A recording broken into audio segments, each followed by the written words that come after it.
मंगलमय मंगलीकरण वीतराग विज्ञान नमो तारि जाते वही अरिहंतादि महान करे मंगल करे हो ग्रंथ करने के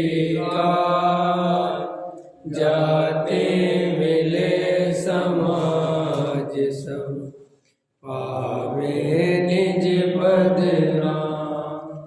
इस भव के सब दुखान के कारण मिथ्या भाव इनकी सत्ता नासिकर प्रगट मोक्ष उपाय। मोक्ष मार्ग प्रकाशक पृष्ठ क्रमांक 82 आश्रव तत्व संबंधी आयथार्थ श्रद्धांत। क्या कहते हैं? तथा ये मिथ्यात्व कसाय भाव आकुलता सहित हैं, इसलिए वर्तमान दुखमय हैं और कर्म बंध के कारण हैं, इसलिए आगामी काल में दुख उत्पन्न करेंगे। कर लो पहले हो गया। पूरी कर लेने तो ये बार-बार बेहतर हो जाता है। हाँ वही तो कह रहा हूँ। तथा ये मिथ्यात्व कसाय भाव आकुलता सहित है, इसलिए वर्तमान दुखमय है और कर्म बंध के कारण है, इसलिए आगामी काल में दुख उत्पन्न करेंगे। ऐसा उन्हें नहीं मानते और भला जान इन भावों रूप होकर स्वयं प्रवर्तता है तथा वह दुखी तो अपने मिथ्यात्व कसाय भावों से होता है और व्यर्थ ही औरों को दुख उत्पन्न करने वाला मानता है। जैसे दुखी तो मिथ्यात्व श्रद्धान से होता है, परंतु अपने श्रद्धान के अनुसार जो पदार्थ ना प्रवर्तते उसे दुखदायक मानता है। तथा दुखी तो क्रोध से होता है, परंतु जिससे क्रोध किया हो उसको दुखदायक मानता है। दुखी तो लोभ से होता है, परंतु इष्ट वस्तु की अप्राप्ति को दुखदायक मानता है। इसी प्रकार अन्यत्र जानना। तथा इन भावों का जैसा फल आता है वैसा भाषित नहीं होता। इनकी तीव्रता से नरकादि होते हैं तथा मंदता से स्वर्ग आदि होते हैं। वहाँ अधिक कम आकुलता होती है, ऐसा भाषित नहीं होता, इसलिए वे बुरे नहीं लगते। कारण यह है कि वे अपने किए भाषित होते हैं, इसलिए उनको बुरा कैसे माने। इस प्रकार आश्रव तत्व का अयथार्थ ज्ञान होने पर अयथार्थ श्रद्धान होता है। अब देखो इसमें इम्पोर्टेंट बात क्या कही है कि वे अपने किए भाषित होते हैं, इसलिए उनको बुरे कैसे माने। जैसे दूसरे का क्रोध अपने को बुरा लगता है, कोई दूसरा गुस्सा करे तो गुस्सा आता है, कह रही बेकार की बात है, क्रोध क्या करना, गुस्सा क्या करना। लेकिन वही क्रोध जब खुद करता है तो उसे बुरा नहीं मानता। जब कोई दूसरा व्यक्ति मायाचारी करता है तो उस पर गुस्सा आता है, अरे मायाचारी आदमी है। लेकिन वही मायाचार जब खुद करता है तो बुरा नहीं लगता। ऐसे ही कोई मान कसाय दूसरा मान कसाय के लिए माला पहने, है ना, पैसा दान करे और अननेसेसरी नेता बनने की कोशिश करे तो अरे साहब ये क्या कर रहा है। और खुद बनने की कोशिश करता है तो बुरा नहीं लगता। खुद मान कसाई के लिए दौड़ता है तो बुरा नहीं लगता। दूसरे लोभी हो, कंजूस हो, पैसा बचाते हो, बहुत तीव्रता से पकड़ते, अरे कंजूस आदमी है, उसकी लोभ कसाई को बुरा कहता है। और स्वयं लोभी है, स्वयं एक एक रुपया बचाता है, उसको बुरा नहीं कहता, उसको समझदारी कहता है। तो ऐसी अपनी कसायों को तो अच्छा मानता है क्योंकि वो मैंने करी। ख्याल में है ना, जैसे मंदिर में मैं पूजा करता हूँ तो अच्छा है, और मैं नहीं करता दूसरा करता है तो पूजा करने में क्या रखा है। ख्याल में है ना। खुद जो काम करता है उसे अच्छा मानता है और जो खुद नहीं करता है उसे बुरा मानता है। तो टोडामल जी साहब कह रहे हैं ऐसा क्यों होता है कि लोक में ऐसा ही स्वरूप है, जो स्वयं ने किया हो गलत से गलत काम, चोरी करने वाला चोर भी अपने काम को बुरा नहीं मानता, कहता जरूरत है साहब, हम क्या करें बताओ, बच्चे भूखे मर रहे, चोरी करनी पड़ेगी कि नहीं करनी, और हमने खूब देख लिया नहीं चलता काम, और गवर्नमेंट हमारी कोई सहायता नहीं करती, तो वो चोरी करने को भी अच्छा ठहराता है ना। टैक्स चोरी करते, क्या करें साहब। तो हर चीज में जो खुद करता है वो अच्छा है, और जो खुद नहीं करता दूसरा करता है तो बुरा है। तो जैसे क्रोध, मान, माया, लोभ, एक क्लियर हो गई ये बात। अब दूसरी देखो क्या कहते हैं, इन भावों का फल क्या होगा।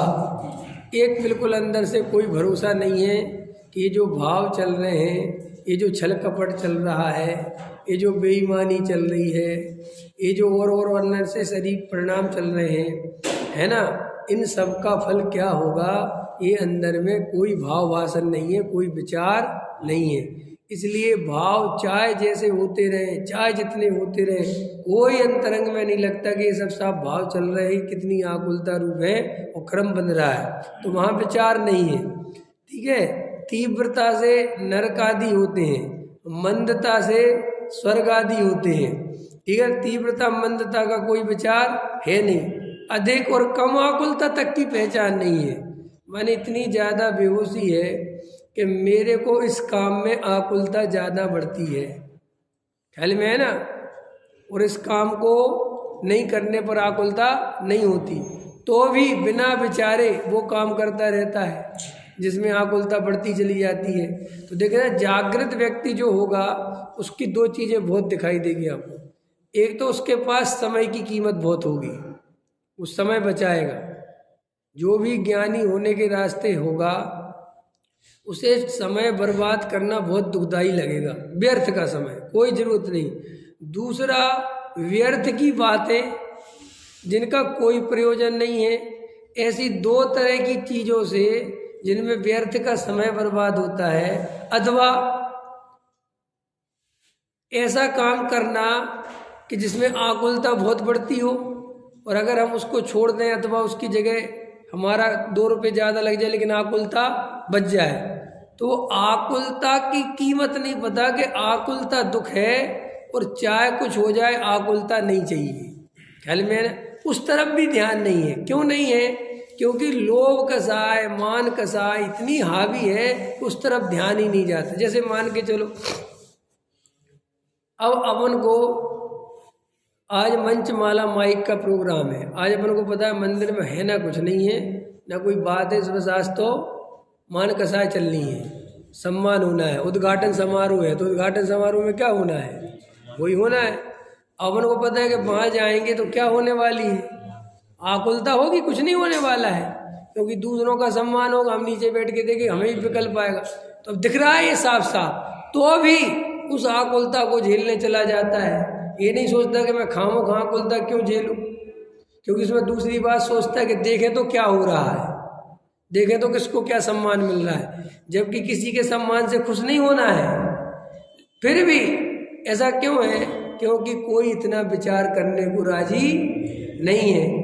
हम हर चीज़ में अगर विचार करने लगे कि भैया इतना हम जाएं, हमारा मंदिर जाना है, तो आज मंदिर में हमारा प्रयोजन की सिद्धि है कि नहीं, ख्याल में आज मंदिर में विधान है और रंगारंग चल रहा होगा, ढोलक बज रहे होंगे, मजीरा बज रहे होंगे, समझ में है ना, और अपना उपयोग लगेगा नहीं, पता है, क्योंकि अपन ने पहले कई दफ़े देख लिया कि उपयोग नहीं लगता।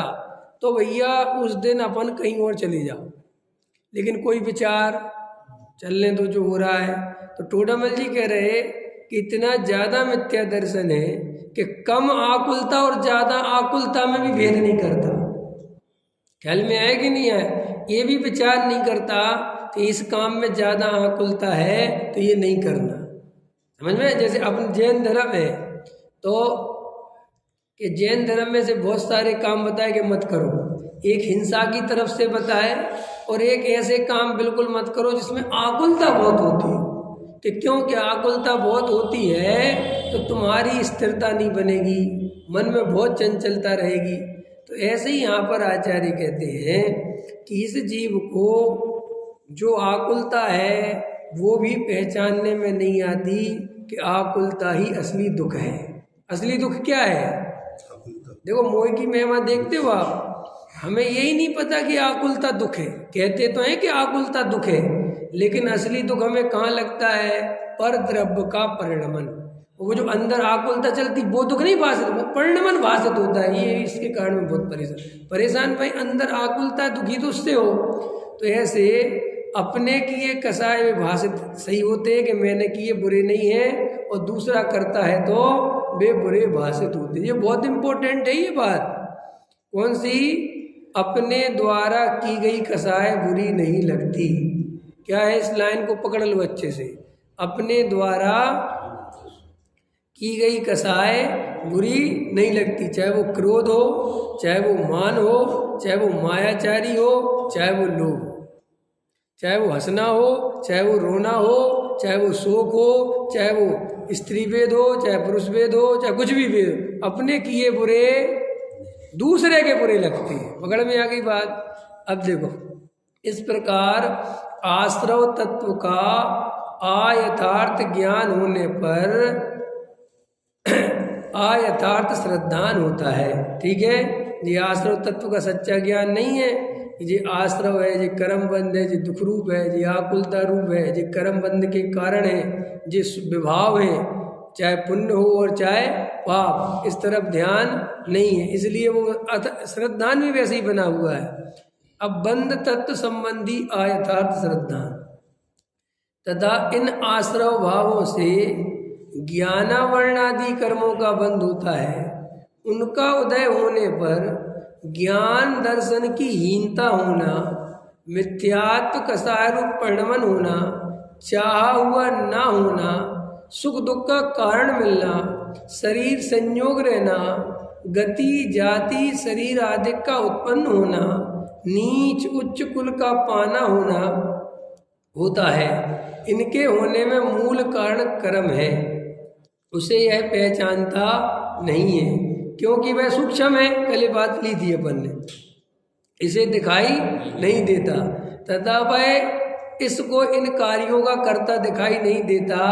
इसलिए इनके होने में या तो अपने को कर्ता मानता है या किसी और को कर्ता मानता है, तथा अपना या अन्य का कर्तापना भाषित ना हो तो मूढ़ होकर भवितव्य को मानता है।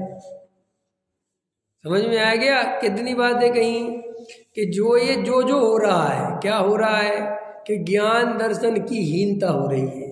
साहब ज़्यादा ज्ञान नहीं है, साहब ज़्यादा समझ नहीं आती। ठीक है, मिथ्यात्व चल रहा है ना, कसाय भाव रूप परिणमन हो रहा है, जो चाह रहे हैं वो नहीं हो रहा है। सुख दुख का मिलना, शरीर संयोग रहना, गति जाति, जितना भी कुछ है बाहर में, ये सब काहे के कारण है? कर्म के कारण, जो कर्म बंद किया था।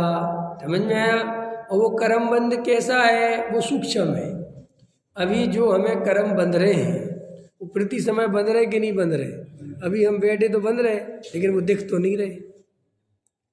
और जो उदय में आ रहे हैं, जिसके कारण जो चल रही व्यवस्था वो भी नहीं दिख रहा, जो बंध रहा है वो भी नहीं दिख रहा, और जो बंधा हुआ है और जो उदय में आ रहा है वो भी नहीं दिख रहा।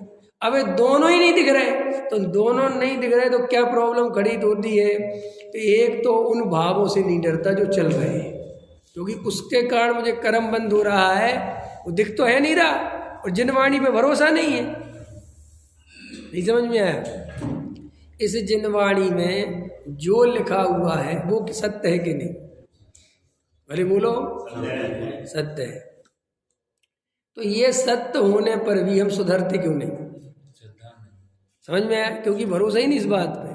देखो मैं आपको बताता हूँ, उदाहरण के लिए, आप डॉक्टर के पास गए, डॉक्टर से आपने चेकअप कराया, डॉक्टर ने कहा मुझे फला बीमारी दिख रही है, जाके चेक करवा के आओ, रिपोर्ट बना के, वो क्या कहते हैं उसको, ठीक है। अपन गए, अपन ने वो अपना सैंपल दिए, और एक दिन बाद रिपोर्ट आई, उसमें लिखा था कि आपको फलानी बीमारी और हीमोग्लोबिन की कमी है। ठीक है कि नहीं? आप मानते हो कि नहीं? अब वो कहीं दिखता है? कहाँ दिखता है कि ये हीमोग्लोबिन रहा और ये कम हो गया? कुछ दिखता है आपको? वो एक जरा सा कागज का टुकड़ा जिसमें 100% गलती होने के चांस होते हैं, क्योंकि रिपोर्ट वाले कोई गलत निकाल दे तो मशीनें ही तो है आखिर। अब गलत प्रिंट हो गया, गलत रिपोर्ट दे दी, थे पॉजिटिव दे दी नेगेटिव, थे नेगेटिव दे दी पॉजिटिव। अभी कोरोना में कितना हुआ? आदमी को कोरोना था ही नहीं, मशीन कोरोना दिखा रही। पता चला वो अच्छा खासा आदमी था, कोई बात नहीं थी, और इलाज करा दिया तो मर गया। अब वो समझ में आया ना? तो वहाँ ऐसा होने पर भी वो कागज के टुकड़े पे भरोसा करते हैं, और वो कहता है डॉक्टर कि कल से ये नहीं खाना, तो तुरंत क्या होता है कि बात खत्म हो गई, साहब नहीं खाएंगे। और ये दवाई समय पे लेना, बिल्कुल ठीक साहब लेंगे, लेते कि नहीं लेते? और दवाई बहुत ज़्यादा अनिवार्य हो कि ये लेना ही लेना है तो अलार्म लगा के रखते हैं कि साहब इतने बजे दवाई लेना है। ऐसा तत्व विचार के लिए अलार्म लगाते हैं। नहीं समझ में आया?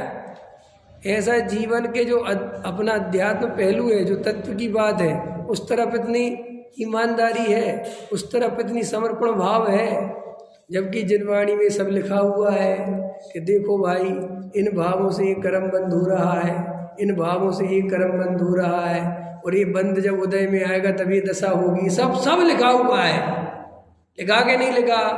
तो देखो ना, बंद के समय चेतता है और उदय के समय तो चेतने की बात ही खत्म हो गई। ख्याल में? अरे जब बंधन होना था तब तो ध्यान ही नहीं दिया, और जब बंद हो गया और जब उदय देगा तब क्या ध्यान दोगे फिर? तो ख्याल में आया कि नहीं आया?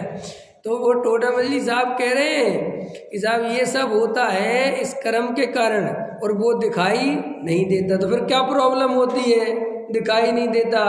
तो वो कहते हैं कि फिर वो ऐसा मानता है कि ये जो मेरे साथ प्रॉब्लम हो रही है ये इनके कारण हो रही है, ये इसके कारण हो रही है, ये फलां के कारण हो रही है। तो वो सारी ताकत कहाँ लगाते हैं? दूसरे पे, कि अगर ये नहीं होता तो ये प्रॉब्लम नहीं होती। कर्म बरम तो दिख नहीं रहा, तो या तो दूसरे को उसका कारण मानता है, अथवा खुद को भी मानता है कि मेरे से इस गलती हो गई इसलिए हो गया। और अगर ये दोनों दिखाई नहीं दे, कभी कभी ऐसा भी होता है ना कि कुछ नहीं दिख रहा, ना तो किसी ने तुम्हारा काम बिगाड़ा, ना खुद ने भी कुछ नहीं किया, लेकिन भैया तकलीफ हो गई, तो कहता है कि भगवान ने कर दिया, अतः भवी तब वैसे ही, भैया हम क्या करें, वैसे ही होना था। लेकिन उसमें भी विचार नहीं करता कि कर्म बंद मेरा ही है, भली कोई दिखाई नहीं दे रहा, इसमें कोई दूसरा हो ही नहीं सकता। ये अगर भरोसा आ जाए तो हमारा 75 राग देश मिट जाए, क्योंकि दूसरों से जो राग देश चल रहा है वो इस बात से चल रहा है कि उसमें दो चीजें चल रही हैं। एक व्यक्ति जिससे राग करते हैं वो सुख का कारण दिखाई देता है, और एक व्यक्ति जिससे द्वेष करते हैं वो दुख का कारण दिखाई देता है। इतनी सी बात है। अगर ये दोनों दिखना बंद हो जाए कि ना कोई सुख का कारण है और ना कोई दुख का कारण है, ऑटोमेटिक ही राग द्वेष खत्म हो जाए। ये जो राग और द्वेष चल रहे हैं, देखो अपन यहाँ रास्ते से जाते हैं, इतने मकान पड़ते हैं, इतने लोग मिलते हैं, राग द्वेष नहीं होते, क्योंकि हम ना उनको जानते हैं और ना हमारा उनसे कोई लेना देना है। लेकिन इतने में हमारा भाई आ जाए, हमारा बेटा आ जाए, हमारी पत्नी आ जाए, हमारा घर आ जाए, हमारा दुश्मन आ जाए, तो देखो तुरंत क्या होते हैं? राग और द्वेष तुरंत होते हैं। इसका मतलब राग द्वेष होने का अटैचमेंट तभी है जब हम उससे जुड़ते हैं। किस रूप में जुड़ते हैं? या तो अच्छे रूप में या बुरे रूप में। किसी को जानने से राग नहीं होता, राग होता है उसमें अच्छे या बुरे की कल्पना करने से। तो ये टोडामल जी साहब कहते हैं कि साहब कर्म दिखाई नहीं देता, और असली जितना भी कारण है, शरीर का, संयोग का, जाति का, राग, सबका कारण कौन है? कर्म, और वो दिखाई नहीं देता। इसीलिए इनके होने में या तो अपने को कर्ता मानता है या किसी और को कर्ता मानता है, तथा अपना या अन्य का कर्तापना भाषित ना हो तो मूढ़ होकर भवितव्य को मानता है। इस प्रकार बंध तत्व का अयथार्थ ज्ञान होने पर अयथार्थ श्रद्धान होता है। इतनी बात क्लियर हो गई। अब देखो संवर तत्व संबंधी अयथार्थ श्रद्धान तथा आश्रव का अभाव होना सो संवर है। सो आश्रव को यथार्थ नहीं पहचानी उसे संवर का यथार्थ श्रद्धान कैसे हो। अभी आपको तो क्लियर होगा, इसमें साफ साफ लिखेंगे सही टूटे जी। संवर में आश्रव को नहीं पहचानता, निर्जरा में बंध को नहीं पहचानता, क्योंकि वो तो क्रम से समझा रहे हैं। वास्तव में संवर और निर्जरा और मोक्ष ये तीन की बात ही नहीं। जिसे आश्रव और बंध समझ में आ गया उसके संवर निर्जरा हो जानी है, उसको कुछ नहीं समझना है तुम्हें। इतनी बात समझ में आ गई कि ये रहा आश्रव, ये रहा बंध और ये दुख के कारण है। बस ये जानने वाले को संवर निर्जरा प्रकट हो जाती है।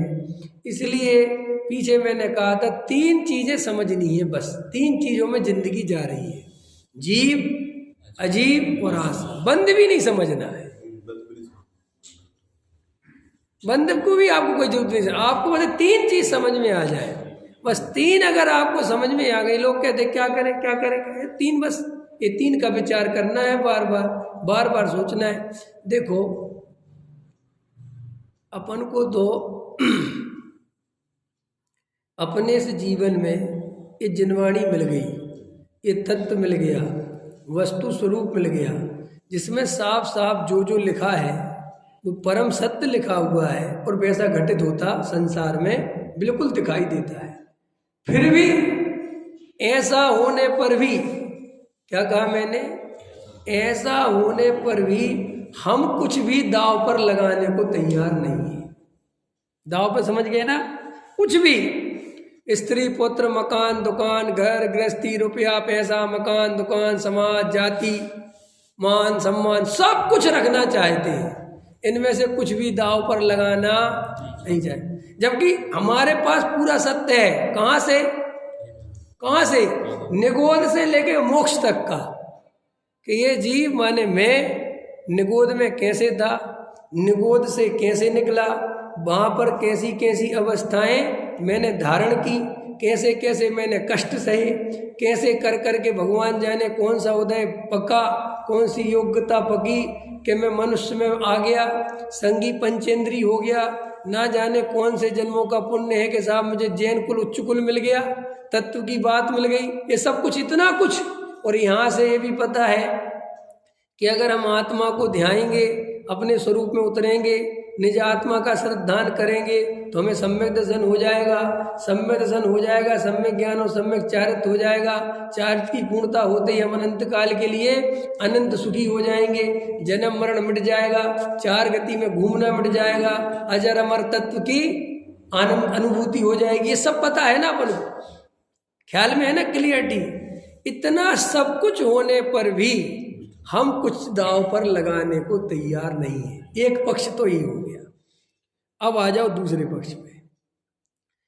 कल्पना चावला और ना जाने कितनी कल्पना चावला, माने जी अंतरिक्ष यात्री होते हैं, ये बड़े बड़े उन पर चढ़ते हैं, क्या कहते हैं उनको, माउंट एवरेस्ट की चोटियों पर चढ़ते हैं। इनको वहां क्या मिलेगा वज्रसेन जी? कुछ मिलेगा? हलवा पूड़ी मिलेगा?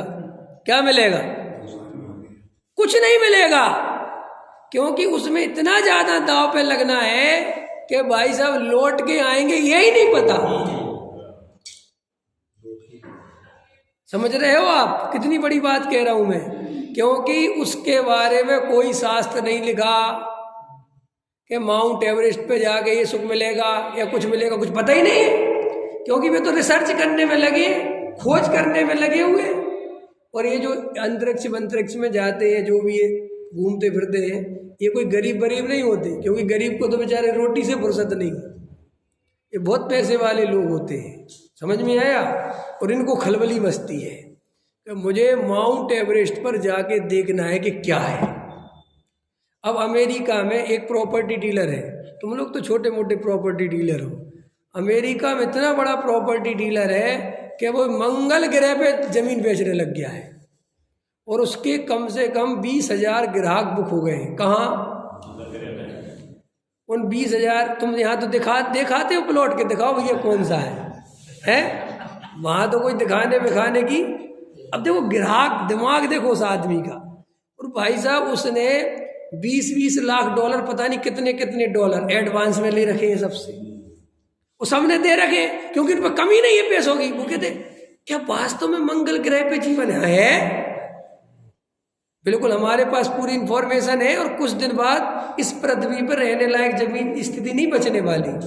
पहले बुक करा लो, कुछ दिनों में वैज्ञानिक सिस्टम बना लेंगे, आसानी से मंगल ग्रह भेज सकते हैं। तुम्हारी जमीन रहेगी, तुम्हारे पास कागज रहेंगे तो तुम्हें भेज दिया जाएगा, नहीं रहेगा तो कौन भेजेगा? तो अभी लोगों ने भरोसा कर लिया, बिल्कुल हवाई फायर है, कुछ नहीं पता क्या पागलपन है, फिर भी कह रहे साहब लो ये रखो 20 लाख, लिखो पट्टा लिखो, ठीक है। वो माउंट एवरेस्ट पे चढ़ने वाला एक वो वैज्ञानिक, एक जो क्या कहते लेबोरेटरी प्रयोगशाला, वो वहाँ बैठा 20 साल से लगा हुआ, बाल पक गए, मैंने 25 साल की उम्र में बैठा था 50 का हो गया, समझ गया। उस लेबोरेटरी से बाहर ही नहीं आया, उसको सूरज ही नहीं पता कि सूरज कैसा है, और वो लगा है। आपने थर्मस का नाम तो सुना ही है, और भी बहुत बड़े बड़े वैज्ञानिक है। थर्मस ने जो रिसर्च करी, थॉमस उसने जो रिसर्च करी ना, बल्ब की करी शायद, ध्यान नहीं, 700 प्रयोग उसके असफल थे। कितने प्रयोग? 700 प्रयोग। तो उसका जो चेला था वो थक गया कि ये पागल हो गया और मैं किस प्रोफेसर के चक्कर में लग गया, ये मेरा कैरियर पूरा खत्म कर देगा, या कुछ हो नहीं रहा। और वो रोज आता और फिर चालू हो जाता, रोज आता और फिर चालू। वो शिष्य उसका जो चेला था वो रोज देखता, एक बार असफल हुए आदमी चलता है, 2 बार हो चलता है, 3 बार हो चलता है, 4 बार हो चलता है, 5 बार हो चलता है, यार 700 बार तो कुछ। क्योंकि आदमी को ऐसा लगता है कि छोड़ो पागलपन, क्या हो रहा है, कुछ नहीं हो सकता। तो एक दिन उसके शिष्य ने ऐसा मन बना लिया कि आज तो 100% मैं बना कर दूंगा, आज नहीं, अब तो बर्दाश्त से बाहर है।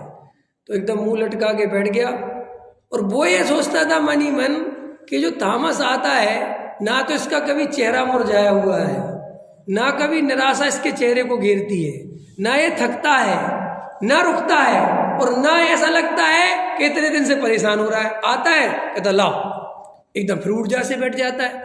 और मैं इसको देख देख के निराश होने लगा। तो उसका वो चेला मुंह लटका के बैठा हुआ है, बड़ा परेशान। थॉमस आया, प्रयोगशाला का दरवाजा खोला, उससे कहा आओ जल्दी चलो, लाओ सामग्री लाओ। वो चेहरा लटका के उठ नहीं रहा। बोले क्या हो गया, क्या तकलीफ है, तबीयत ठीक है? बोले सब ठीक है, लेकिन अब मेरे बस का नहीं, खत्म, अब नहीं कर सकता मैं, आपका मुझे समझ में नहीं आता, या तो आप इसको करते करते आपका माइंड आउट हो गया है, मेरे बस की नहीं। तो उसने कहा अपन असफल कहाँ हुए?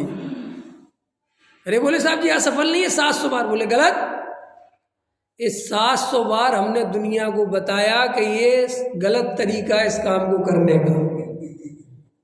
ख्याल में तू कहता असफल हुए, असफल कहाँ हुए? अगर हम ये करके इतने बता दिए, हम जो जिस तरीके से करेंगे तो दुनिया को वो 700 तरीके आजमाने नहीं पड़ेंगे। वो हमने निकाल के रख दिया ना रिजल्ट, तो कहते हैं कि उसी दिन उसका वो सफल प्रयोग हो गया, काम हो गया। तो उसने कहा देखा अब ये बात बन गई, और ये हमने दिखाया कितने तरीके ठीक नहीं थे। तो ऐसा व्यक्ति जिसको उस प्रयोग के बाद भी कुछ नहीं मिलना है, क्या मिलना वाला है, क्या है? तो अभी उस आदमी का इतना समर्पण, जिसके पास कोई गाइड नहीं है, कोई कुंजी नहीं है, कोई शास्त्र नहीं जिसमें लिखा हो कि ये काम हो ही जाएगा अगर ऐसा करोगे। क्योंकि वो तो लगा है, जितने वैज्ञानिक होते हैं ये जो अपना जीवन दांव पे लगा देते हैं, इनके पास कोई ऐसा शास्त्र नहीं होता जिसमें ये लिखा हो कि तुम सफल हो ही जाओगे। कुछ नहीं पता उन बेचारों को, वे तो लगे हैं रात और दिन खोज करने में। हो गए सफल तो हो गए। आपको पता है हजारों वैज्ञानिक लगते हैं दुनिया में, कितने वैज्ञानिक? हजारों, जिसमें से सफल 2-4 होते हैं, बाकी के तो सफल ही नहीं होते। फिर भी वैज्ञानिक बनने वाले कम नहीं होते, फिर भी रिसर्च करने वाले, क्योंकि उनको लगता है कि हम देखें तो क्या हो सकता है। और यहाँ तो पूरा सर्वज्ञ भगवान ने पूरी रिसर्च करके रख दी। पूरे रिसर्च कुंद कुंद भगवान ने आत्मा का अल्टीमेटम जो जो है सब लिख दिया कि ऐसा है और ऐसा ऐसा करोगे तो ऐसा मिल जाएगा। फिर भी हम नहीं करते। अभी सोचो मनी मन, वो बेचारा आदमी माउंट एवरेस्ट पे चढ़ रहा है जिसको कोई नहीं पता वो लौट के आएगा नहीं आएगा, और पहुंच भी गया तो वहां क्या मिलेगा, क्योंकि जो पहुंच गए उनको क्या मिल गया। तो भी एक जिज्ञासा काम करती है कि छोड़ो यार, देख के तुम्हारे क्या है। सोचो बात, अपन आत्मा की इतनी बढ़िया से बढ़िया चर्चा करते हैं, फिर भी कभी ऐसी जिज्ञासा नहीं जगती, कभी ऐसा भाव नहीं आता कि अब आत्मा के अलावा और कोई चीज पर ताकत नहीं लगानी, हमें आत्मा ही चाहिए, देख ली सब दुनिया। इतना भाव नहीं आता। हमें तो ऐसा आत्मा चाहिए है कि हमारा बाहर में सब कुछ चलता रहे, हमारी पूरी कसायों की पूर्ति होती रहे और हम सम्यक दृष्टि बने रहे। भरत जी जैसा सम्यक दर्शन सबको चाहिए, भरत जी जैसी लाइफ सबको चाहिए। बाहुबली का सिर्फ जय जयकार करेंगे, बाहुबली बनना किसी को नहीं। अंदर समझ में आए? प्रतिमाएं किसकी ज्यादा विराजमान है? बाहुबली के भरत की है? किसकी है? अरे दुनिया की सबसे बड़ी प्रतिमा ही बाहुबली की है। ख्याल में आया कि नहीं आया? बाहुबली सिर्फ हम पूजने के लिए रखते हैं, हमें बाहुबली बनना नहीं है। हमें जो बनना है वो तो कुछ और है। तो हमारा सारा गणित हमने ऐसा बैठा रखा है कि भरत जी जैसा लाइफ हो, समझ में आए ना, और भरत जी जैसा मोक्ष हो, एकदम अंतर्मुख में मोक्ष, सारे जीवन सम्यक दर्शन और चक्रवर्ती सी संपदा और इंद्रसरी के भोग। काक बीट सम गिनत है, गलत, ये लाइन नहीं बोला करो, ये तो तुम्हें रटा दी गई। कहा है कि काक बीट सम गिनत है, हम तो 5 रुपए को काक बीट के समान नहीं गिन सकते, तुम चक्रवर्ती की संपदा कह रहे। अगर हमारा 5 का नोट भी हो, हमें वो भी लेना, तुम खड़े हो जाते, रुक जा रे भैया दे मेरा 5 का नोट है। अभी इतनी तो दिलेरी नहीं है कि रख ले यार 5-7 रुपये क्या लेना, इतना तो भाव नहीं आया। तो साहब छोड़ दे 5 रुपये, तो छोड़ दोगे तो कोई आफत आ जाएगी। एक सब्जी वाले से 195 रुपये का सौदा बना, 200 का नोट दिया और उसको 5 रुपये छोड़ दिए तो कोई आफत आ जाएगी। लेकिन खड़े रहेंगे को उस 5 मिनट के लिए, 5 रुपये के लिए 5 मिनट खड़ा होना पड़ जाए, क्योंकि उसके ग्राहक 4 और खड़े थे। खड़े हैं भैया, बैठे अंदर समझ में। और फिर डायलॉग कौन सा है? काक बीट सम गिनत है। और क्या गिनते हैं? क्या? 5 रुपये। चक्रवर्ती सी संपदाओ इंद्रसरी के भोग।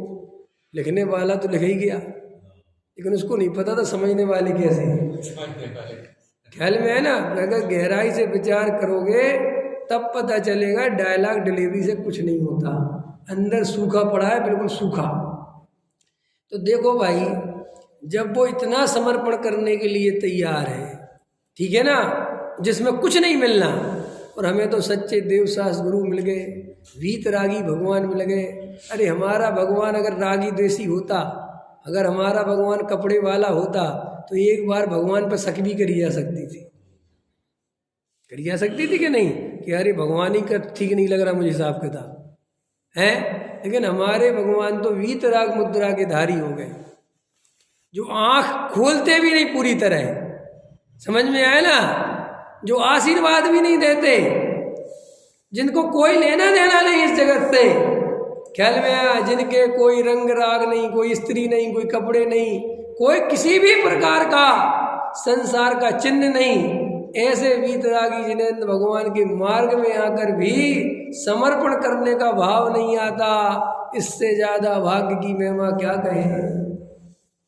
एक वे लोग देखो जो गृहीत मिथ्या दृष्टि है, अरे जिनका भगवान ही रागी द्वेषी है, जिनका भगवान ही झूठ बोलता है, वे बेचारे झूठ के भरोसे भी समर्पण करने को तैयार हैं। सच्ची बात बताओ, किसी को मारने से जन्नत मिलेगी क्या? है? सोचो, लॉजिक सोचो, तुम हो सकता है क्या ऐसा कि किसी को मार दो है बेचारे जीवों को सताओ और उससे सुख मिलेगा, ऐसा संसार में दुनिया में कहीं हो सकता है? लेकिन फिर भी ऐसी मान्यता वाले लोग हैं जो बेचारे उसके चक्कर में नरक निगोद में जाएंगे, फिर भी वे सर उड़ा देने को तैयार है, जीवन दाव पे लगा देने को तैयार, बम बांध लेते हैं शरीर से, मर जाएंगे कोई बात नहीं। और हम तुमसे बम भी नहीं बंधवा रहे, तुम्हें बॉर्डर पे भी नहीं भेज रहे, कुछ नहीं, किसी को मारने के लिए भी नहीं कह रहे, सिर्फ ये कह रहे हैं कि एकांत में बैठ के अपनी आत्मा से प्रेम करो। कोई खतरा मोल लेने की तो बात नहीं है भाई, इसमें पुलिस तो नहीं पकड़ेगी, जेल में तो नहीं डालेगी कि तुम आत्मा का ध्यान क्यों करते हो, ऐसा तो नहीं हो सकता ना। रूस में है, आपको लगता है जी आपको नहीं पता है बात, रूस में कानून है, अगर किसी ने भगवान का नाम लिया या भगवान होने की कोई दलील दी तो उठा के सीधा जेल में, क्योंकि रूस कम्युनिस्ट देश है, उसके यहाँ रूल्स है कि भगवान नहीं होता, नथिंग। रूस में तो अपने जो है शास्त्र पढ़ाया जाता है यूनिवर्सिटी में। कौन पढ़ाता है? प्रोफेसर पढ़ाते हैं। नो, रूस के बारे में पता करना। रूस एक ऐसा कम्युनिस्ट देश है जिसमें आप किसी बात को इस तरीके से कह सकते हैं। अरे यूनिवर्सिटी, रूस यूनिवर्सिटी में थोड़ी पढ़ाया जाता, वो तो अमेरिका की यूनिवर्सिटी में पढ़ाया जाता है प्रवचन सार। रूस एक ऐसा देश है जहाँ पर 50 साल पहले भगवान था कितने साल पहले था? वहाँ के लोगों से पूछो कि भगवान है, वो कहते 50 साल पहले तक था हमारे यहाँ, उसके बाद हमारा सिस्टम बदल गया तो भगवान नहीं है। अंतर समझ में आया? तो जैसे अपने आप पढ़ाते हैं अपन के भगवान होता है, ठीक है ना, भगवान है, और वहाँ क्या पढ़ाते हैं कि कुछ नहीं होता है, सब न भूत न भवित न कुछ नहीं होता, जो कुछ है यही है, अभी है और तुम करने वाले हो, कोई भगवान नहीं बैठा, कुछ नहीं होता ऐसा। तो देखो भाई, हमें गहराई से इस बात का विचार करना चाहिए कि हमें इतना सत्य मिलने पर भी, इतना सब कुछ हाथ में आने पर भी, आखिर चलो पूरे 24 घंटे भी चलो छोड़ो, 2-4 घंटे भी तत्व विचार करने का भाव एकांत में बैठ के नहीं आता। फिर प्रॉब्लम क्या है कि हमारे ऊपर काम बहुत है। क्या है समस्या? क्या है हर आदमी की समस्या? क्या हम कहते क्यों नहीं करते? तो क्या कहते हैं? जिम्मेदारियां बहुत हैं, बस एक काम निपट जाए। देवेंद्र जी, आपके ऊपर भी जिम्मेदारियां बहुत हैं, नहीं है? अब हमारे बसंत जी के ऊपर भी नहीं बची जिम्मेदारियां, तो बची हैं, क्योंकि लड़के की शादी हुई, लड़का की शादी। अब ऐसी तो जिम्मेदारी तो पूरी समाज की ले लो, तो मैं तो बंदा ही नहीं होगी, मैं क्या कर सकता? अब इनने एक बेटी की शादी करी हो तो 15-20 बेटियां गोद ले ली, तो मैं तो कुछ नहीं कर सकता उसका। मतलब जिम्मेदारी तो बढ़ाते हैं, वो तो अलग बात है, लेकिन मैं फिर भी कहता हूँ कि ऐसा हमें लगता है कि हमारी जिम्मेदारियां खत्म हो जाएं तो हमें तो साफ आत्मा के अलावा कुछ नहीं करना। ये सिर्फ ये मन तुम्हें अभी के लिए समझाता है ताकि ये बिफरे नहीं समझ रहे? जैसे पत्नी होती ना, ऐसे टाइम पे बात करती कि उस टाइम मना करोगे तो बहुत खतरे की घंटी, तो वो उस टाइम पे बातें करती है अपनी, जिस टाइम तुम्हें उसकी बहुत ज़रूरत होती है। अंत समय अब वो भोजन बना रही है, भोजन दे रही है, उसी टाइम बोलेगी तुमसे। ख्याल में आया कि नहीं आया कि मुझे ये सामान चाहिए? अब अगर तुम कह दोगे कि नहीं, तो वो तो खाना उसी समय खराब होना है। ख्याल में आया कि नहीं आया? तो अपन भी कितने होशियार हैं। हाँ, क्यों नहीं बोले पक्का, जो कहोगे ले लेंगे, उसमें क्या है, अपन शांति से खाना खा के निकल जाएंगे। ख्याल में आया ना? अरे आपके साथ तो कभी हो ही नहीं सकता, ये तो मेरे साथ है। अब आपकी पत्नी इतनी समझदार है, मेरी नहीं है, तो मैं क्या करूं? ये तो मैं अपनी बताता हूं, इसलिए तो मैंने एक कर ली ताकि दूसरा लड़े नहीं। अब दुनिया कहती योगी जी को क्या पता कि बीवी का दुख क्या है, मोदी जी को क्या पता? बात भी ठीक है। अब मोदी जी बिल्कुल नहीं कह सकते नहीं मुझे पता है, कैसे कहोगे? तुमने रखी नहीं समझे? अब ब्रह्मचारी कोई उपदेश देते हैं, कैसे कहोगे? तुम्हें क्या पता क्या होती घर गृहस्थी? लेकिन मेरे से कुछ नहीं। अब अखिलेश दे रहा ना बयान, परिवार वाले ही समझते हैं परिवार का दुख। क्योंकि मोदी जी ने 2 दिन पहले परिवारवाद पे बोल दिया बहुत। उन्होंने कहा साहब तुम्हारा परिवार ही नहीं, तुम क्या समझोगे कि क्या होता है परिवार की समस्याएं। जिनके होते हैं वो जानते हैं, और इसका फैक्ट तो होता ही कुछ ना कुछ, क्योंकि भैया जो खुद समस्याओं से घिरा है वो समझता है, समझ में आए ना। जो कमाने जाता है उसको पता है कमाने में कितनी टेढ़ी खीर है। तो उपदेश देना तो बहुत सरल है, क्या रखा छोड़ो छाड़ो, वो सब अलग बात है, लेकिन घुसो तब पता चलता है।